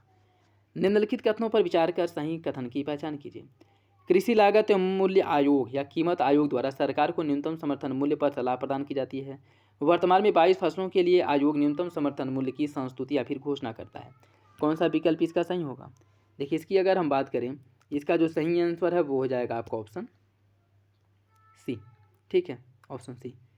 इसमें देखिए, ये जो 22 फसल हैं, कभी 22 और 23 होते रहते हैं, और एक फसल जो है, जो आपका गन्ना है, इस पर MSP लागू न होकर के इस पर FRP लागू होता है। ठीक है, FRP। ठीक, नेक्स्ट देखिए, वर्तमान में भारत का कृषि जो निर्यात है, वर्तमान समय में भारत का कृषि निर्यात के मामले में कौन सा स्थान है? 10वां, 11वां, 12वां या फिर 13वां? कौन सा विकल्प इसका सही होगा? देखिए, इसका जो सही आंसर है वो हो जाएगा आपका ऑप्शन, वर्तमान समय में भारत का कृषि निर्यात के मामले में 13वां स्थान है। ठीक है, ऑप्शन डी हो जाएगा। निम्नलिखित में से कौन सुमेलित नहीं है? ओलेरीकल्चर सब्जियों की व्यापारिक कृषि, विटीकल्चर व्यापारिक स्तर पर अंगूर का उत्पादन, मेरीकल्चर घोड़ों एवं खच्चरों का व्यापारिक स्तर पर पालन, और बोरीकल्चर वृक्षों तथा झाड़ियों की कृषि? कौन सा विकल्प इसमें से गलत है? इसका जो सही आंसर है वो हो जाएगा ऑप्शन सी, मेरीकल्चर घोड़ों एवं खच्चरों की व्यापारिक कृषि गलत है। मेरीकल्चर के अंतर्गत अगर हम बात करें तो इसमें समुद्री जीवों के उत्पादन, ठीक है, उनकी बिक्री वगैरह, निर्यात आयात से संबंधित जो वो है, इनका क्या क्या मूल्यांकन या फिर वह समुद्री जीव जो है इनका उत्पादन होता है। ठीक, ऑप्शन सी हो जाएगा। निम्नलिखित में से असत्य कथन की पहचान कीजिए। नींबू में लिटिल लीफ रोग तांबा की कमी के कारण होता है। धान का खैरा रोग होता है जस्ता की कमी से। पौधों में वृद्धि के लिए नाइट्रोजन का जिम्मेदार होना, पौधे में वृद्धि के लिए नाइट्रोजन जिम्मेदार है। क्लोरोफिल में मुख्य तत्व मैग्नीज होता है। कौन सा विकल्प इसमें से गलत है? देखिए, इसकी अगर हम बात करें तो वो हो जाएगा आपका ऑप्शन डी, क्लोरोफिल में मुख्य रूप से मैग्नीज होता है। गलत है। क्लोरोफिल की अगर हम बात करें, क्लोरोफिल में मैग्नीज नहीं बल्कि मैग्नीशियम होता है। ठीक है, तो ऑप्शन डी गलत हो जाएगा। बाकी विकल्प सही है। धान में खैरा रोग जिंक की कमी से होता है। नींबू का जो लिटिल लीफ रोग है वह कॉपर की कमी या तांबा की कमी के कारण होता है। और पौधों की वृद्धि के लिए नाइट्रोजन एक महत्वपूर्ण क्या है तत्व है। तो ऑप्शन डी गलत हो जाएगा। निम्नलिखित में से ऊन उत्पादन के लिए प्रसिद्ध जो बकरी है उसकी प्रजाति कौन सी है? जमुनापारी, अंगोरा, मेरिनो या फिर एंग्लो नुबियन? कौन सा विकल्प सही है? इसका सही आंसर हो जाएगा ऑप्शन बी, अंगोरा। यह मुख्य रूप से इसका जो पालन किया जाता है ऊन उत्पादन के लिए होता है। और अंगोरा बकरी का जो ऊन है वो बहुत ही महंगा, बहुत ही कॉस्टली होता है। ठीक है, और यह मुख्य रूप से लद्दाख, जम्मू कश्मीर वाले क्षेत्र में इसका क्या किया जाता है, इसका पालन होता है। तो ऑप्शन बी सही हो जाएगा। गैर निष्पादनकारी परिसंपत्ति NPA किसे कहा जाता है? 60 दिन या उससे अधिक दिनों से बकाया मूलधन या ब्याज, 90 दिन या उससे अधिक दिनों से बकाया मूलधन या ब्याज, 180 दिनों या उससे अधिक दिनों से बकाया मूलधन या ब्याज, या फिर 360 दिन या उससे अधिक दिनों से बकाया मूलधन या ब्याज? NPA के अंतर्गत किसे शामिल किया जाता है? देखिए, बात करें अगर NPA की, तो 90 दिन तक अगर मूलधन और ब्याज की प्राप्ति नहीं होती है तो उसे NPA में काउंट किया जाएगा। ठीक है, ऑप्शन बी हो जाएगा। EASI सुधार एजेंडा किस वित्तीय संस्थान द्वारा सुधार हेतु लागू किया गया था? सार्वजनिक क्षेत्रीय बैंक, निजी वाणिज्यिक बैंक, गैर बैंकिंग वित्तीय कंपनी NBFC या फिर अर्बन कोऑपरेटिव बैंक? कौन सा विकल्प इसका सही होगा? इसका सही आंसर हो जाएगा ऑप्शन ए, सार्वजनिक क्षेत्रक बैंक के लिए। ठीक है, सार्वजनिक क्षेत्रक बैंक के लिए। और इसकी शुरुआत कब की गई थी? 2021 में। ठीक है, ऑप्शन ए हो जाएगा इसका। प्रधानमंत्री जनधन योजना की जो शुरुआत है कब की गई थी? 2016, 14, 15 या फिर 17? प्रधानमंत्री जनधन योजना की अगर हम बात करें इसकी शुरुआत की गई थी ऑप्शन बी, ठीक है, ऑप्शन बी हो जाएगा। प्रधानमंत्री सुरक्षा बीमा योजना किस आयु वर्ग के व्यक्तियों के लिए लागू की गई थी? 18 से 40, 18 से 50, 18 से 60 या फिर 18 से 70? यह योजना जो लागू की गई थी मुख्य रूप से 18 से 70 वर्ष तक के व्यक्तियों की इसमें शामिल थे। ठीक है, और इसकी शुरुआत जो है प्रधानमंत्री सुरक्षा बीमा योजना 2015 में इसकी शुरुआत हुई थी, और इसकी जो लाभार्थी 18 से लेकर के 17 आयु के व्यक्ति जो हैं इसके लाभार्थी थे। ऑप्शन डी हो जाएगा। सभी अनुसूचित वाणिज्यिक बैंकों को अपने ऋण का कितना प्रतिशत प्राथमिकता प्राप्त क्षेत्रों जो प्रायोरिटी सेक्टर है इसको देना होगा? अनिवार्य रूप से 30%, 40, 50 या फिर 20? इसका सही आंसर हो जाएगा आपका ऑप्शन बी 40%। ठीक है, ऑप्शन बी इसका सही हो जाएगा। विभेदीकरण बैंकिंग प्रणाली डिफरेंशिएटेड बैंक सिस्टम का जो विचार है किस समिति के द्वारा दिया गया था? विमल जलान समिति, उर्जित पटेल समिति, नचिकेत मौर्य समिति या फिर रतन पी वाटल समिति? किसने जो है विभेदीकृत बैंकिंग प्रणाली या फिर डिफरेंशिएटेड बैंकिंग सिस्टम का विचार दिया था?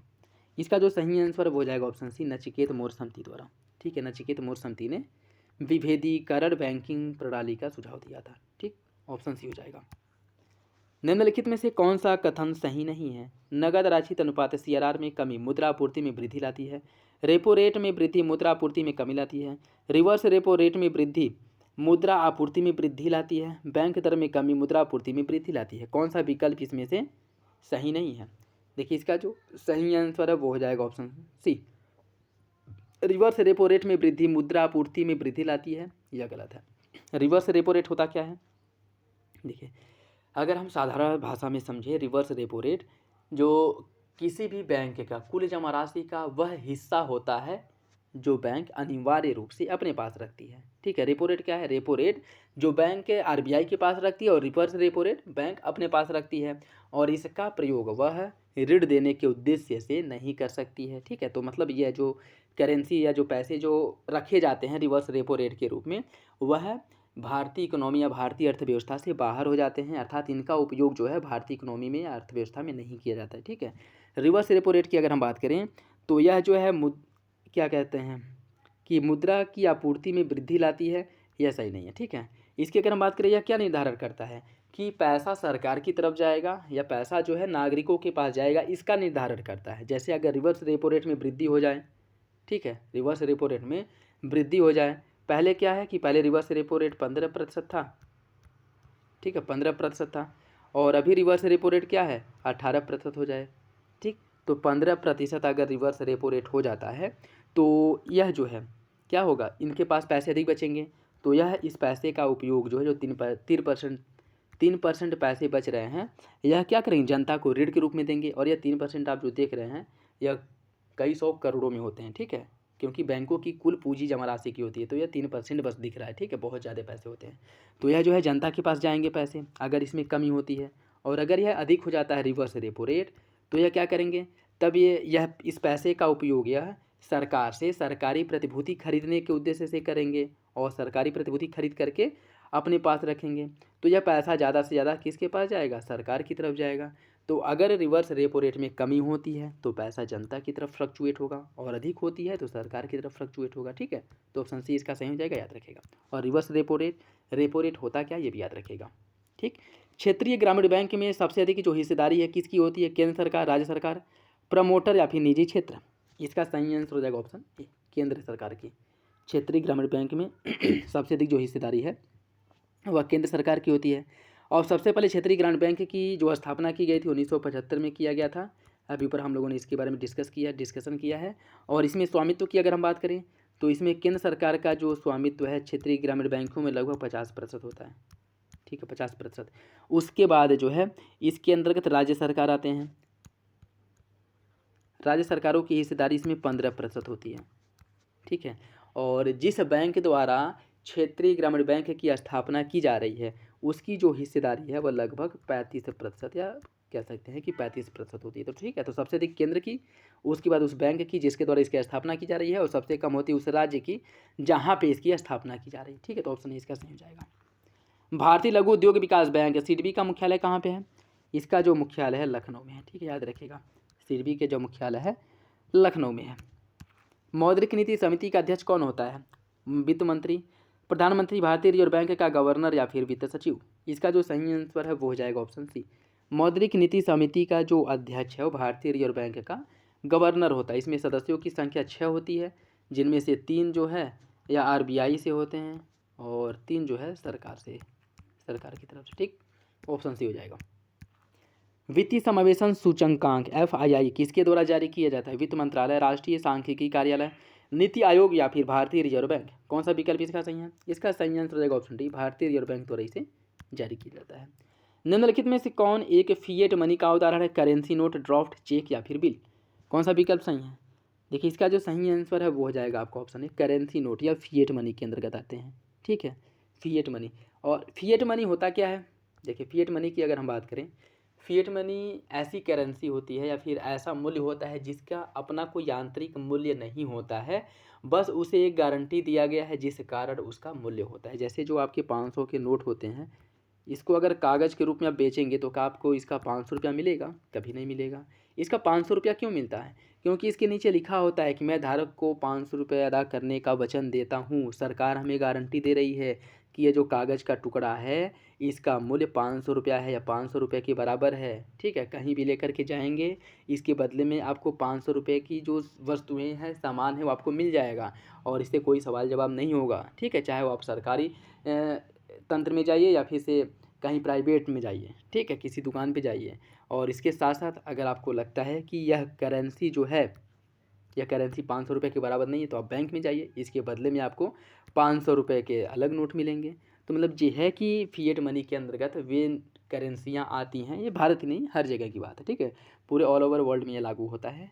फिएट मनी के अंतर्गत वे करेंसियाँ आती हैं जिनका अपना आंतरिक मूल्य नहीं होता है, बल्कि वह इस पर एक गारंटी दी गई है, सरकार द्वारा गारंटी दिया गया है, आरबीआई द्वारा गारंटी दिया गया है, फिर उस देश की केंद्रीय बैंक द्वारा गारंटी दी गई है कि यह रुपया या फिर कागज़ का टुकड़ा जो है इतने रुपए के बराबर है, इसलिए उसका वैल्यू होता है, न कि उस कागज़ का। ठीक है, तो याद रखिएगा, इंपॉर्टेंट है ऑप्शन ए, इसका सही हो जाएगा। ये टर्मिनोलॉजी से ही क्वेश्चन पूछ सकता है। ठीक है, फिएट मनी क्या है?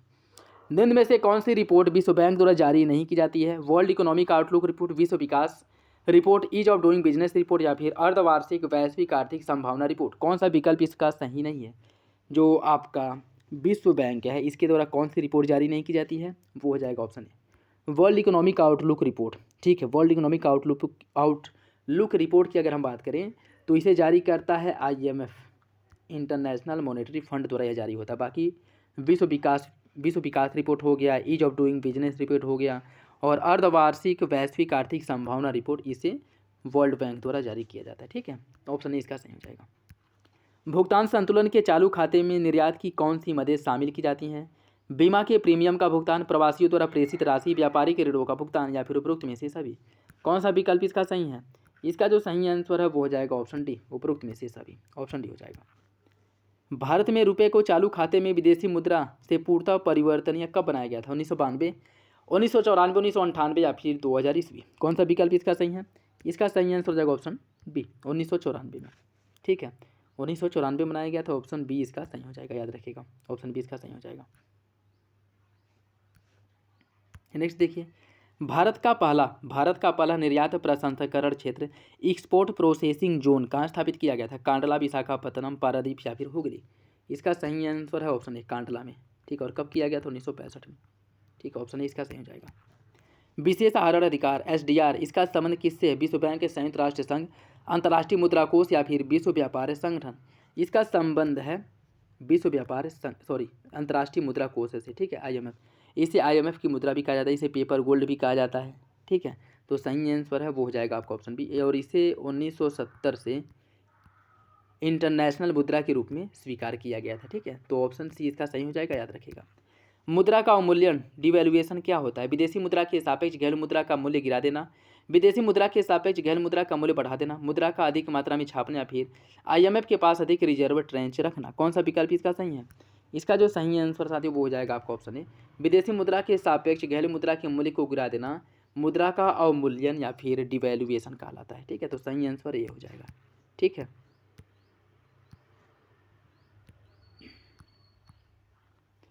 देश के प्रतिकूल भुगतान संतुलन को ठीक करने के लिए अल्पकालीन सहायता के लिए कौन सी संस्था सहायता करती है? विश्व बैंक, अंतर्राष्ट्रीय मुद्रा कोष, अंतर्राष्ट्रीय पुनर्निर्माण एवं विकास बैंक या फिर अंतर्राष्ट्रीय वित्त निगम? कौन सा विकल्प इसका सही होगा?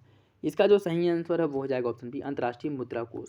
ठीक है, यह जो है सहायता करती है अगर हमें अल्पकालीन ऋण की आवश्यकता है, तो किसी देश को अगर अल्पकालीन ऋण की आवश्यकता है तो ऑप्शन बी सही हो जाएगा। निम्नलिखित कथनों पर विचार कीजिए। संघाई सहयोग संगठन का मुख्यालय है बीजिंग में और भारत इसका स्थापना से इसका सदस्य है। कौन सा विकल्प इसका सही होगा? इसका सही आंसर है ऑप्शन है पहला सही है। ठीक है, 1996 में इसका स्थापना किया गया था। ठीक, और इसकी अगर हम बात करें भारत इसका जो सदस्य बना था 2017 बना था। ठीक है, 2017 में, और इसके सदस्य भारत और पाकिस्तान दोनों साथ में बने थे, क्योंकि आपको पता ही है कि चीन अगर किसी संस्था या किसी संगठन में भारत को शामिल करता है तो उसमें पाकिस्तान को भी शामिल करेगा। ठीक है, तो ऑप्शन इसका सही हो जाएगा। बौद्धिक संपदा अधिकार से संबंधित व्यापार की जो निगरानी है वो कौन करता है? विश्व व्यापार संगठन, अंतर्राष्ट्रीय वित्त निगम, नाबार्ड या फिर संयुक्त राष्ट्र संगठन? किसके द्वारा किया जाता है? यह किया जाता है विश्व व्यापार संगठन द्वारा। ऑप्शन ए इसका सही है, ऑप्शन ए सही हो जाएगा। सार्क की स्थापना कब की गई थी? सार्क की स्थापना की अगर हम बात करें तो 1985 में सार्क का स्थापना हुआ था। ठीक है, जिसके सदस्य देशों में भारत, पाकिस्तान, मालदीव, बांग्लादेश, श्रीलंका, भूटान, नेपाल, अफगानिस्तान। ठीक है, यह सदस्य इसके देश हैं और इसका जो मुख्यालय है वो काठमांडू में है, काठमांडू में। ठीक है, ऑप्शन बी इसका सही हो जाएगा। नेक्स्ट देखिए, कौन सा इसमें सुमेलित नहीं है? आसियान का मुख्यालय है जकार्ता में, बिम्स्टेक का ढाका में, अंकटाड का जिनेवा और एशियाई विकास बैंक का बीजिंग। कौन सा विकल्प गलत है? इसका सही आंसर हो जाएगा ऑप्शन डी, एशियाई विकास बैंक। इसका मुख्यालय जो है फिलीपींस की राजधानी मनीला में है, मनीला में। ठीक, और स्थापना कब किया गया था? 1966 में, ये भी याद रखिएगा। ठीक है, ऑप्शन डी हो जाएगा इसका सही। निम्न कथनों पर विचार कीजिए। G20 की स्थापना 1999 में की गई थी और हाल ही में इसका 2023 का जो सम्मेलन है वो भारत में हुआ था। कौन सा विकल्प इसका सही होगा? इसका सही आंसर है ऑप्शन सी, दोनों विकल्प आपके सही हो जाएंगे। ठीक है, दोनों विकल्प सही हो जाएंगे। समानता निम्नलिखित में से किस प्रकार की बेरोजगारी कृषि के क्षेत्र में देखने को मिलती है? ऐच्छिक, चक्रीय, प्रच्छन्न? देखिए, इसका सही आंसर हो जाएगा ऑप्शन सी, प्रच्छन्न बेरोजगारी, जहाँ पे जरूरत है 4 लोगों की और लगे हैं इसमें 10 लोग। ठीक है, तो ऑप्शन सी हो जाएगी, जिसमें से 6 लोग जो है इनकी उत्पादकता क्या है? 0 है। ठीक, इसी को कहते हैं प्रच्छन्न बेरोजगारी। बाजार की जो दशाएं हैं, मांग और पूर्ति की शक्तियों में परिवर्तन के कारण निम्नलिखित में से किस प्रकार की परिवर्तन उत्पन्न होती हैं? घर्षणात्मक बेरोजगारी, शहरी, मौसमी या फिर चक्रीय? इसका सही आंसर क्या होगा? देखिए, इसका जो सही आंसर है वो हो जाएगा ऑप्शन ए, घर्षणात्मक बेरोजगारी देखने को मिलती है। ठीक है, ऑप्शन ए इसका सही हो जाएगा। अर्थव्यवस्था में तेजी और मंदी के कारण निम्नलिखित में से किस प्रकार की बेरोजगारी उत्पन्न होती है? मौसमी, चक्रीय, अदृश्य या फिर उपरोक्त में से सभी? इसका सही आंसर क्या होगा? देखिए, इसका जो सही आंसर है वो हो जाएगा ऑप्शन बी, चक्रीय बेरोजगारी देखने को मिलती है। अर्थव्यवस्था में अगर तेजी आ जाए एकाएक या फिर मंदी आ जाए तो इसकी वजह से। ठीक, ऑप्शन बी सही हो जाएगा। निम्नलिखित कथनों पर विचार कीजिए। विकासशील देशों में ग्रामीण क्षेत्रों में अल्प रोजगार की स्थिति देखने को मिलती है।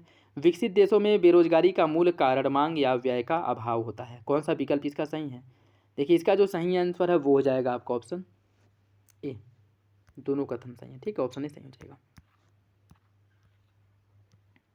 नेक्स्ट देखिए, भारत में गरीबी को परिभाषित किया गया है परिवार की आय से, कैलोरी प्राप्ति से, लोगों के जीवन स्तर से या फिर परिवार में सदस्यों के आधार पर। कौन सा विकल्प इसका सही है? देखिए, भारत में जो गरीबी का आकलन किया जाता है वह कैलोरी प्राप्ति के आधार पर किया जाता है। ठीक है, जिसमें यह बताया गया है कि ग्रामीण क्षेत्रों में प्रति व्यक्ति जो कैलोरी की आवश्यकता होती है वह 2400 कैलोरी है और शहरी क्षेत्रों में यह 2100 कैलोरी है। ठीक है, अगर यह नहीं पूरा हो रहा है या फिर यह नहीं मिल रहा है तो वहाँ पे जो है उसे गरीब माना जाएगा। ठीक है, तो ऑप्शन बी इसका सही हो जाएगा। जब विकास दर ऊंची होती है, शिक्षित बेरोजगारी भी बढ़ती है। ऐसा तभी होता है जब व्यावसायिक शिक्षा की कमी होती है। कौन सा विकल्प इसका सही होगा? देखिए, इसका जो सही आंसर है वो हो जाएगा ऑप्शन डी, कथन और कारण दोनों से और आरे की सही व्याख्या करता है। यह कंडीशन अगर वर्तमान समय में किसी भी देश में देखने को मिल रहा है तो वो आपका भारत है। ठीक है, जहाँ पे शिक्षित बेरोजगारी जो है सबसे अधिक है। शिक्षित बेरोजगारी दर भारत में इस समय वर्तमान समय में सबसे अधिक है। ऑप्शन डी सही हो जाएगा। निम्नलिखित में से किस एक से समावेशी विकास को बढ़ावा निम्नलिखित में से किससे समावेशी विकास को बढ़ाने की आशा नहीं की जा सकती है? ग्रामीण विकास, कृषकों की पर्याप्त साख, राष्ट्रीय आय की ऊंची दर या फिर कृषि विकास? कौन सा विकल्प इसका सही होगा? इसका जो सही आंसर है वो हो जाएगा आपका ऑप्शन सी, राष्ट्रीय आय की ऊंची दर। राष्ट्रीय आय की ऊंची दर से समावेशी विकास बढ़ाने की आशा नहीं की जा सकती है। ठीक है, ऑप्शन सी हो जाएगा। निम्नलिखित में से कौन सा सूचकांक भारत में गरीबी की तीव्रता की माप करने के लिए सबसे अधिक उपयुक्त है? लिंग असमानता सूचकांक, मानव विकास सूचकांक, मानव गरीबी सूचकांक या फिर बहुआयामी गरीबी सूचकांक। इसका जो सही आंसर है वो हो जाएगा ऑप्शन डी, बहुआयामी गरीबी सूचकांक। ठीक है, ऑप्शन डी सही है। निम्नलिखित में से किस समिति की सिफारिश पर राष्ट्रीय एक्सचेंज स्टॉक की स्थापना हुई थी? फेरवानी समिति, निकोलस समिति, सुब्रमण्यम या फिर तेंदुलकर। इसका सही आंसर है ऑप्शन है फेरवानी समिति। ठीक है, फेरवानी समिति की सिफारिश पर 1992 में राष्ट्रीय स्टॉक एक्सचेंज की स्थापना की गई थी। ठीक है, फेरवानी समिति का गठन 1991 में किया गया था और इन्होंने 1992 में अपनी सिफारिश दी थी। ठीक है, तो सही आंसर क्या हो जाएगा? ऑप्शन ए, याद रखिएगा, इंपॉर्टेंट है। मुंबई स्टॉक एक्सचेंज में जो संवेदी सूचकांक हैं इनकी संख्या कितनी है? देखिए, मुंबई स्टॉक एक्सचेंज में संवेदी सूचकांकों की जो संख्या वो 30 है। ठीक है, याद रखिएगा, ऑप्शन बी हो जाएगा। शेयर बाजार में चलने वाले कारोबार को नियंत्रित और विनियमित किया जाता है आरबीआई द्वारा, वित्त मंत्रालय द्वारा, सेबी द्वारा या फिर एनएसआई द्वारा। किसके द्वारा विनियमित होता है? यह विनियमित होता है सेबी द्वारा। ठीक है, शेयर बाजार को विनियमन का कार्य जो है सेबी द्वारा किया जाता है। ठीक, और सेबी की अगर हम बात करें, सेबी को 1992 में संवैधानिक दर्जा दिया गया था। आप लोग कमेंट बॉक्स में बताएंगे कि इसकी स्थापना कब हुआ था। ठीक है, मुख्यालय जो है मुंबई में है। इसी वर्ष 1992 में ही इसका स्थापना हुआ था या फिर इसका स्थापना पहले हो गया था और 1992 में इसे संवैधानिक दर्जा दिया गया था, या फिर साथ में स्थापना और संवैधानिक दर्जा दोनों एक ही साथ दिया गया था? कमेंट बॉक्स में जरूर बताइएगा। ठीक है, ऑप्शन सी हो जाएगा इसका। भारत में इरडा निम्नलिखित में से किस कार्य को विनियमित करता है? बीमा व्यवसायों को, आयात निर्यात, बैंकिंग व्यवसाय या फिर पूंजी बाजार। कौन सा विकल्प इसका सही है? इरडा की अगर हम बात करें तो यह बीमा जो व्यवसाय है, बीमा व्यवसाय को नियंत्रित या फिर से विनियमित करने का कार्य इरडा देखता। ऑप्शन हो जाएगा। भारत में किस उद्देश्य की प्राप्ति के लिए सिडबी की स्थापना की गई थी?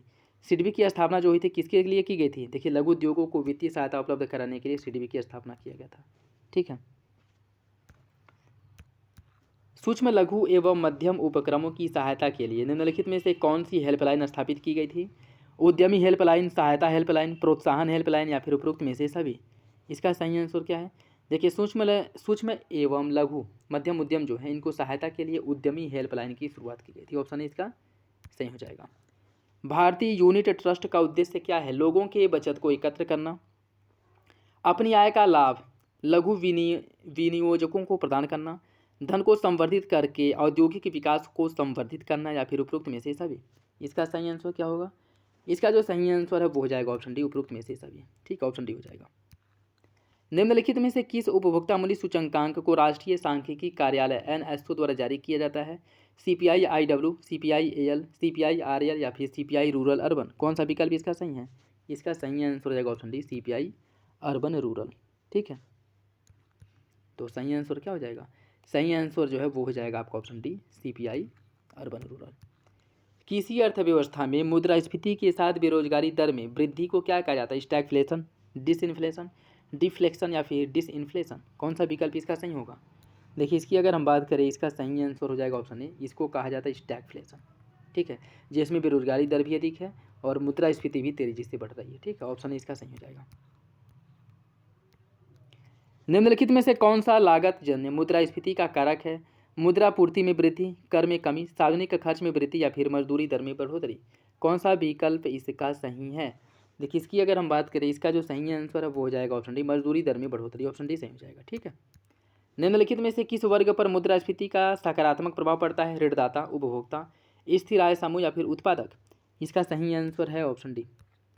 ठीक है, जो उत्पादक हैं इनके ऊपर इसका क्या पड़ता है? सकारात्मक प्रभाव पड़ता है। उत्पादक हो गए, उद्यमी वर्ग हो गए, इनको लाभ होता है। ठीक है, ऑप्शन डी हो जाएगा। किस वक्र के द्वारा मुद्रास्फीति और बेरोजगारी के मध्य विपरीत संबंध को दर्शाया जाता है? फ्रीडमैन वक्र, फिलिप्स वक्र, फ्रीडमैन वक्र या फिर फ्रेजर वक्र। कौन सा विकल्प इसका सही है? इसका सही आंसर ऑप्शन बी, फिलिप वक्र द्वारा। ठीक, ऑप्शन बी हो जाएगा। मुद्रास्फीति की दर में किस वार्षिक वृद्धि को हाइपर मुद्रास्फीति कहा जाता है? 1 अंकीय वृद्धि, 2 अंकीय, 4 अंकीय या फिर उपरोक्त में से कोई नहीं। इसका जो सही आंसर है क्या होगा? इसका सही आंसर हो जाएगा ऑप्शन सी, 4 अंक की मुद्रास्फीति में अगर वृद्धि हो रही है तो इसे हाइपर मुद्रास्फीति कहा जाता है। ठीक है, ऑप्शन सी हो जाएगा। और भारत सरकार द्वारा आरबीआई द्वारा जो मुद्रास्फीति का लक्ष्य रखा गया है, कितना रखा गया है वर्तमान समय में? जो एक दर है मुद्रास्फीति का, वो क्या है? देखिए, इसकी अगर हम बात करें, इसका सही आंसर जो है वो हो जाएगा आपका ऑप्शन डी। इसमें जो ये क्राइटेरिया है वो आरबीआई द्वारा जो रखा गया है उसमें ये है कि मुद्रास्फीति इस पर 4 +-2 इसका नियम लागू होता है कि मुद्रास्फीति किसी भी कंडीशन में 6% से अधिक नहीं होनी चाहिए और 4% से कम ना हो। ठीक है, 6% से अधिक और आपका जो 4 नहीं 2 है, 6% से अधिक 2% से कम ना हो। ठीक है, तो ऑप्शन डी हो जाएगा। देश का प्रथम पर्यावरण अनुकूल शेयर सूचकांक जो ग्रीनएक्स है, यह किसके द्वारा जारी किया गया था? National stock exchange, Bombay stock exchange, over the counter exchange of India या फिर इंडिया INX। इस क्वेश्चन को अभी ऊपर हम लोग डिस्कस किए हैं, तो इसका जो सही आंसर हो जाएगा option B, Bombay stock exchange. और ये भी बताया गया था कि इसे किस वर्ष में इसके द्वारा जारी किया गया था। ठीक है, ऑप्शन बी हो जाएगा। जिन शेयरों का क्रय विक्रय नियमित रूप से प्रतिदिन शेयर बाजार में होता है, ऐसे शेयर कहलाते हैं right share, active share, bonus share या फिर कंट्रेनियर शेयर। इन शेयरों को कहा जाता है एक्टिव शेयर, जिनकी खरीद बिक्री पर डे शेयर बाजार में होती है। ठीक है, ऑप्शन बी हो जाएगा। मौद्रिक नीति के तहत रिजर्व बैंक द्वारा प्रयुक्त गुणात्मक साख नियंत्रण के उपायों में कौन सा शामिल नहीं है? नैतिक दबाव, प्राथमिकता क्षेत्र के लिए ऋण, सीधी कार्रवाई या फिर तरलता संयोजन समायोजन सुविधा। कौन इसके अंतर्गत गुणात्मक साख नियंत्रण में शामिल नहीं है? इसका सही आंसर हो जाएगा ऑप्शन डी, तरलता समायोजन सुविधा। यह जो है इसमें नहीं आता है। ठीक है, यह प्राथमिक के अंतर्गत आता है, बाकी ये सभी गुणात्मक के अंतर्गत आएंगे। नेक्स्ट देखिए, इसमें सूची फर्स्ट को सूची सेकंड से सम्मिलित करना है। प्रधानमंत्री वय वंदना योजना की शुरुआत कब की गई थी? 2017 में। किसान मानधन योजना की शुरुआत की गई थी सितंबर 2019 में। प्रधानमंत्री स्वनिधि योजना की शुरुआत की गई थी जून 2020 में। और प्रधानमंत्री गरीब कल्याण योजना दिसंबर 2016। इसका जो सही आंसर वो हो जाएगा आपका ऑप्शन सी, 2341 ऑप्शन सी हो जाएगा। आयुष्मान भारत योजना के तहत कितने रुपए तक की बीमा राशि प्रति परिवार दी जाती है? इसका जो सही आंसर हो जाएगा ऑप्शन बी, अब तक ये आप लोगों को रट चुका होगा। नेक्स्ट देखिए, सुकन्या समृद्धि योजना का संबंध बेटी बचाओ बेटी पढ़ाओ से है। सुकन्या समृद्धि योजना के अंतर्गत एक निश्चित ब्याज दर खाते में जमा राशि पर दी जाती है जो अपरिवर्तित होती है। कौन सा विकल्प इसमें से गलत है? गलत विकल्प का चयन करना है। इसका जो सही आंसर है वो हो जाएगा ऑप्शन बी, दूसरा। सुकन्या समृद्धि योजना के अंतर्गत एक निश्चित ब्याज दर खाते में जमा राशि पर दी जाती है जो अपरिवर्तित होती है। गलत है, यह अपरिवर्तित नहीं बल्कि परिवर्तनीय होती है। ठीक है, जिसे समय समय पर RBI द्वारा निर्धारित किया जाता है, तो दूसरा गलत हो जाएगा। PM श्री योजना की शुरुआत कब की गई थी? PM श्री योजना की अगर हम बात करें, इसकी शुरुआत 5 सितंबर 2022 को की गई थी। PM श्री योजना की भी हो जाएगा। नेक्स्ट देखिए, इसमें सूची फर्स्ट को सूची सेकंड से सम्मिलित करना है। उज्ज्वला योजना की शुरुआत की गई थी 1 मई 2016 को। और निर्विक योजना की जो शुरुआत की गई थी 14 सितंबर 2019 को की गई थी निर्विक योजना की शुरुआत। तेजस्विनी योजना की शुरुआत 22 दिसंबर 2019 को की गई थी। और सहज योजना की शुरुआत 30 अगस्त 2015 को की गई थी। इसका सही आंसर 3, 4, 2, 1 ऑप्शन बी हो जाएगा। ऑप्शन बी इसका सही है। सुमेलित कौन इसमें से सुमेलित नहीं है? PM स्वामित्व योजना अप्रैल 2021, उड़ान योजना अप्रैल 2016, स्टैंडअप इंडिया योजना जो है अप्रैल 2016 और स्टार्टअप इंडिया जनवरी 2016। कौन सा विकल्प इसमें से गलत है? इसका सही आंसर हो जाएगा ऑप्शन बी, उड़ान योजना। उड़ान योजना जिसके अंतर्गत जिसका टैगलाइन था उड़े देश का आम नागरिक, इसकी शुरुआत जो की गई थी वह अप्रैल नहीं बल्कि अक्टूबर 2016 में की गई थी। ठीक है, तो बी गलत हो जाएगा। एरो योजना का संबंध किससे? एक्सप्रेसवे से, जन संसाधन से, डाकघर से या फिर भौतिक अवसंरचना से। एरो योजना की अगर हम बात करें, इसका संबंध डाकघरों से है। ठीक है, डाकघरों से। और इसकी जो शुरुआत की गई थी वह 2018 में की गई थी, जिसका मुख्य उद्देश्य ग्रामीण क्षेत्रों के डाकघरों को उन्नत बनाना। ठीक है, ऑप्शन सी हो जाएगा। आरोग्य श्री योजना का संबंध किस प्रदेश से है? मध्य प्रदेश, असम, उत्तर प्रदेश या फिर महाराष्ट्र। आरोग्य श्री योजना की अगर हम बात करें, इसका संबंध है आपके उत्तर प्रदेश सरकार से। ठीक है, उत्तर प्रदेश से। जल जीवन मिशन शहरी से संबंधित निम्नलिखित कथनों पर विचार कीजिए। शहरी स्थानीय निकायों में सार्वभौमिक जलापूर्ति करना, 2.86 करोड़ परिवारों को नल कनेक्शन प्रदान करना। कौन सा विकल्प इसमें से सही है? इसका जो सही आंसर हो जाएगा ऑप्शन सी, दोनों विकल्प सही है। ठीक है, दोनों विकल्प सही हो जाएगा। निम्नलिखित में से कौन सा युग में सम्मिलित नहीं है? जननी सुरक्षा योजना अप्रैल 2005, जनश्री बीमा योजना अगस्त 2000 ईस्वी, अटल पेंशन योजना जून 2015, सौभाग्य योजना सितंबर 2019। कौन सा विकल्प इसमें से गलत है? इसका सही आंसर हो जाएगा ऑप्शन डी। सौभाग्य योजना की बात करें तो इसकी शुरुआत की गई थी सितंबर 2017 में। ठीक है, 2017 में, तो डी इसका गलत हो जाएगा। प्रधानमंत्री आदर्श ग्राम योजना के बारे में देखिए, 4.22 करोड़ की 4.22 करोड़ या 4.22 करोड़ की जनसंख्या को कवर करने वाले महत्वपूर्ण जनजातीय आबादी वाले गाँवों को आदर्श गाँव के रूप में रूपांतरित किया जाएगा। और इस योजना के अंतर्गत 8 क्षेत्रों में प्रमुखता से कमियों को कम करने की परिकल्पना की गई है। कौन सा विकल्प इसमें से गलत होगा, कौन सा विकल्प सही है यह बताना है। देखिए इसकी अगर हम बात करें तो इसका सही आंसर हो जाएगा ऑप्शन सी, दोनों विकल्प आपका सही है। ठीक है, जिसके अंतर्गत मुख्य रूप से जो 8 क्षेत्रों पर प्रमुखता से कार्य करने की बात की गई है, सड़क संपर्क, विद्यालय, आंगनबाड़ी केंद्र का स्थापना करना, स्वास्थ्य के उपकेंद्रों की स्थापना, दूर संचार संपर्क की व्यवस्था, जल निकासी, पेयजल सुविधा और ठोस अपशिष्ट प्रबंधन की व्यवस्था करना। ठीक है, तो यह मुख्य रूप से 8 जो क्षेत्र हैं इस पर प्रमुखता से कार्य करने की बात की गई। ठीक, तो ऑप्शन सी हो जाएगा। भाग्य लक्ष्मी योजना के अंतर्गत राज्य सरकार द्वारा कितनी वित्तीय सहायता प्रदान की जाती है। भाग्य लक्ष्मी योजना की अगर हम बात करें इसके अंतर्गत 50,000 दी जाती है। ठीक है, बाकी जब बजट 2022-23 है तो यह जो है हमारे लिए किसी काम का नहीं है।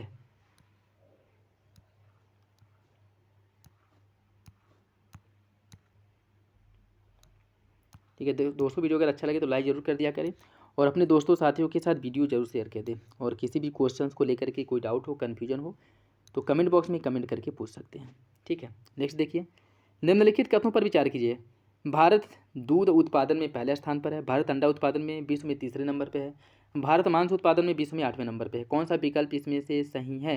देखिए इसकी अगर हम बात करें इसका जो सही आंसर है वो हो जाएगा आपका ऑप्शन ए, पहला दूसरा तीसरा गलत है। ठीक है, ऑप्शन ए हो जाएगा।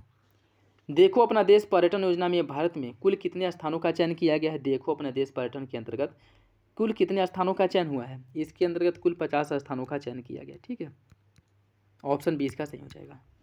नाबार्ड की स्थापना 1982, क्षेत्रीय ग्रामीण बैंक 1985, 6 बैंकों का राष्ट्रीय 1980। इनमें से कौन सा विकल्प सही है। देखिए इसका जो सही आंसर है वो हो जाएगा आपका ऑप्शन बी, पहला और तीसरा सही है।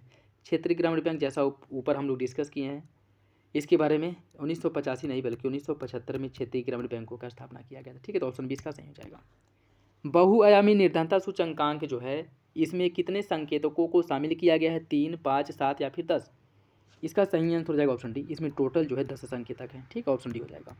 नेक्स्ट देखिए और आज का लास्ट क्वेश्चन, निम्न को सही कालक्रम में व्यवस्थित करना। योजना आयोग, राष्ट्रीय विकास परिषद और प्रथम पंचवर्षीय योजना, इनकी स्थापना से लेकर के इनको क्या करना है, आपको लगाना है। देखिए योजना आयोग की अगर हम बात करें, योजना आयोग की जो स्थापना है 15 मार्च 1950 को किया गया था। 1950 को। राष्ट्रीय विकास परिषद इसका जो स्थापना किया गया था 6 अगस्त 1952 को। ठीक है, और प्रथम पंचवर्षीय योजना की जो शुरुआत हुई थी वह अप्रैल 1951 में हुई थी। तो सही आंसर इसका 1, 3, 2 हो जाएगा, ऑप्शन ए। ठीक है, ऑप्शन ए। और ये था आज का लास्ट क्वेश्चन। तो आई होप वीडियो आप लोगों को अच्छा लगा होगा। वीडियो पसंद आए तो लाइक करिए, चैनल पर नए हैं तो सब्सक्राइब कर ले और बेल आइकन को प्रेस कर ले, जिससे वीडियो के महत्वपूर्ण नोटिफिकेशन आप लोगों को मिलते रहें। और अपना फीडबैक कमेंट बॉक्स में जरूर दे दिया करें। तो चलिए मिलते हैं अगली वीडियो में, तब तक के लिए धन्यवाद, जय हिंद।